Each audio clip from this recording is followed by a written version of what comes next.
Hi, hello, welcome to Lavi's The Shades. Learn with Lavi Art Tutorials.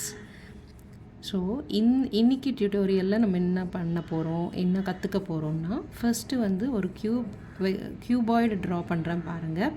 இந்த cuboid வந்து பார்த்ததுமே உங்களுக்கு வந்து எப்படி வரைகிறேன் அப்படின்றது கொஞ்சம் பாருங்கள். இதில் வந்து opposite lines R parallel. So அந்த பேரலல் லைன்ஸ் நம்ம ட்ரா பண்ணுறோம். மோஸ்ட்லி இந்த க்யூபாய்டு பார்க்கும்போதே, இதோட ஷேப்பு பார்க்கும்போதே உங்களுக்கு வந்து ஈஸியாக வந்து புரிஞ்சிருக்கும்.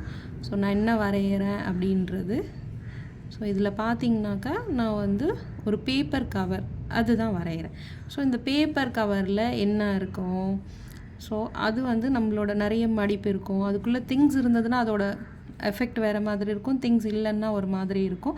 ஸோ இந்த மாதிரி இருக்கிற ஒரு க்யூபாய்டு தான் இது. ஆனால் அதை வந்து ஒரு பேப்பர் கவராக நம்ம வந்து இது பண்ணுறோம். ஸோ இப்போ நான் வந்து என்ன பண்ணியிருக்கேன்னா, உங்களுக்கு வந்து ஸ்கெட்ச் போட்டிருக்கேன். ஸோ இந்த ஸ்கெட்சை பண்ணதுக்கப்புறம் நம்ம வந்து இதில் ஷேடிங் பண்ண போகிறோம். இந்த ஷேடிங் வந்து நம்ம எப்படி பண்ணுறோம் அப்படின்றது தான் இப்போ பார்க்க போகிறோம். இந்த ஷேடிங் பண்ணதுக்கப்புறம் தான் நம்ம இதுக்கு வந்து இது ஒரு 3D ஆப்ஜெக்டாகவே நமக்கு புரியும். ஸோ அது வரையும் இது வந்து நமக்கு வந்து ஒரு 2D ட்ராயிங்காக தான் தெரியும். ஸோ இந்த 3D ஆப்ஜெக்ட் எப்படி இருக்குது, ஸோ இந்த பக்கத்துலேருந்து லைட் வருது, ஸோ இந்த இடத்துல வந்து ஒரு மடிப்பு இருக்கிறதுனால இங்கே வந்து கொஞ்சம் டெப்த் அதிகமாக இருக்கும். நான் ஏற்கனவே சொன்ன மாதிரி ஃபஸ்ட்டு டெப்த்துலேருந்து ஸ்டார்ட் பண்ணியும் பண்ணலாம், அது உங்களோட டேலண்ட்டு.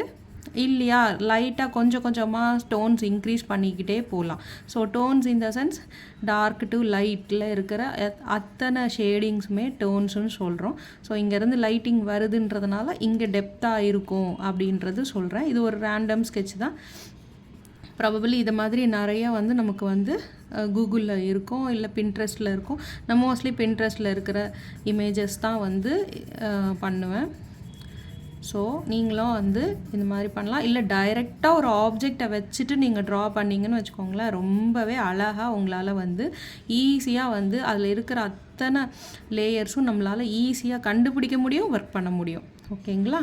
ஸோ இப்போ வந்து எப்போவுமே வந்து ஒரு ஆப்ஜெக்ட் நான் ஏற்கனவே சொன்ன மாதிரி ஒரு சிம்பிள் லைனிங்கில் தான் இருக்கும். அதில் நம்ம புரிஞ்சிக்க வேண்டியது என்னன்னா, எப்படி டெப்த்து கொடுக்கணும், எப்படி லைட்டிங் கொடுக்கணும், அது ஆப்ஜெக்ட் வந்து ரிஃப்ளெக்ட் ஆகக்கூடிய ஆப்ஜெக்டாக இல்லையா.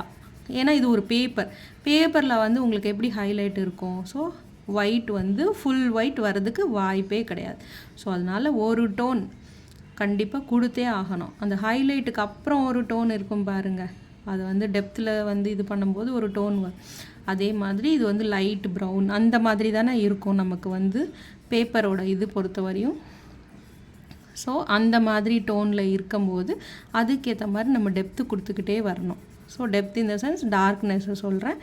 அப்புறம் இந்த மீடியம் டோன்ஸை வந்து ஷேடிங்னு சொல்லுவோம். ஸோ இது வந்து இப்படி இருக்குது. ஸோ இந்த ஆப்ஜெக்டோட ஷேடிங் வந்து எப்படி இருக்குது, இந்த சைடு தான் லைட்டிங் வந்தாலுமே இது வந்து ஹைலைட் இருக்கக்கூடிய ஆப்ஜெக்ட் கிடையாது, ரிஃப்ளெக்ட் ஆகிற பொருள் கிடையாது. அது நல்லா கவனமாக வச்சுக்கணும். ஸோ அதில் வந்து ஒரு லைட்டிங் டோன் தெரியும். ஸோ அந்த லைட்டிங் டோனுக்கு ஏற்ற மாதிரி நம்ம வந்து ஒர்க் பண்ணுறோம். ஸோ இதுக்குள்ளர வந்து ஒரு டெப்த்து காமிக்க போகிறோம். பிகாஸ் அது வந்து உள்ள ஹாலோவாக இருக்கும் இல்லைங்களா, அந்த பேப்பருக்குள்ளே.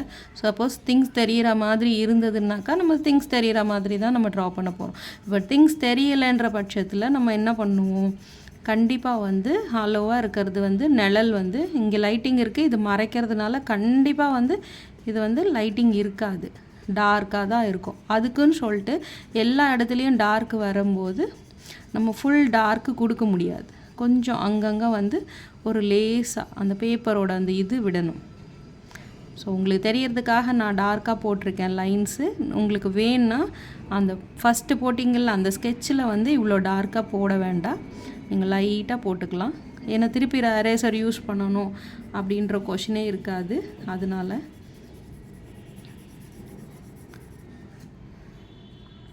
ஸோ இந்த மடிப்பு இது உள்ளே போயிட்டு கொஞ்சம் அப்படியே வந்து வெளியே வர மாதிரி இருக்குன்னும்போது, இன்சைட் அவுட் மாதிரி இருக்கும்போது கொஞ்சம் டெப்த்து இருக்க தான் செய்யும் இந்த இடத்துல. ஸோ அதுதான் இங்கேயும் ஒரு ஃபோல்டிங் இருக்கும் இல்லைங்களா, அந்த ஃபோல்டிங் காமிக்கும் போது இப்படி தான் கொஞ்சம் லைட்டிங் வரும். அந்த ஃபோல்டிங் காமிக்கும்போது கண்டிப்பாக அதோட ரிஃப்ளெக்ஷன் சம்திங் இருக்கும். ஸோ இது வந்து சிம்பிளாக நீங்கள் டைரெக்டாக ஆப்ஜெக்டை பார்த்து ஒர்க் பண்ணிங்கன்னா உங்களுக்கு ரொம்பவே ஈஸியராக இருக்கும். ஸோ இப்போ இந்த ஆப்ஜெக்டை வரைஞ்சிட்டோம், ஓரளவுக்கு ஷேடிங்கும் பண்ணியாச்சு, 3D எஃபெக்ட் கொடுத்தாச்சு. பட் இந்த இடத்துல பார்த்தீங்கன்னா உங்களுக்கு வந்து உடனே வந்து இந்த சைடு லைட்டிங் தெரியுது. ஸோ அதனால் ஒரு சின்னதாக ஒரு ஷேடிங் கொடுத்திங்கன்னா கண்டிப்பாக இது தனியாக அந்தரத்தில் நிற்கிற மாதிரி இருக்காது, உங்களுக்கு கொஞ்சம் நல்லா பெட்டராக இருக்கும். அட் த சேம் டைம் அது ஒரு டேபிள் மேலேயோ ஏதாவது ஒரு இது மேலே தானே இருக்கும், ஒரு சர்ஃபேஸ் மேலே இருக்கலாம். அந்த சர்ஃபேஸ்க்கான இது ஜஸ்ட் ஒரு ஹாரிசான்டல் ரேண்டம் ஷேடிங் தான். ஸோ அது கொடுக்கும்போது இன்னுமே வந்து கொஞ்சம் கிளியராக இருக்கும், பார்க்கும்போது ரொம்ப அழகாகவும் இருக்கும். ஸோ நமக்கே வந்து ஒரு 3D எஃபெக்ட் அழகாக தெரிய வரும். ரொம்ப சிம்பிளான ஒரு சப்ஜெக்ட் தான். ஹோப்ஃபுல்லி நீங்கள் எல்லாம் என்ஜாய் பண்ணியிருப்பீங்கன்னு நினைக்கிறேன். நல்லா ட்ரை பண்ணுங்கள், ப்ராக்டிஸ் பண்ணுங்கள், ஹாபி டு ப்ரொஃபஷன் பண்ணுங்கள், நல்லா ஒர்க் பண்ணுங்கள். ஏதாவது டவுட்ஸ் இருந்தால் கீழே கமெண்ட்ஸில் சொல்லுங்கள். அடுத்த வீடியோவில் அது வந்து நான் ரெக்டிஃபை பண்ணுறேன். தேங்க்ஸ் ஃபார் வாட்சிங். தேங்க்யூ.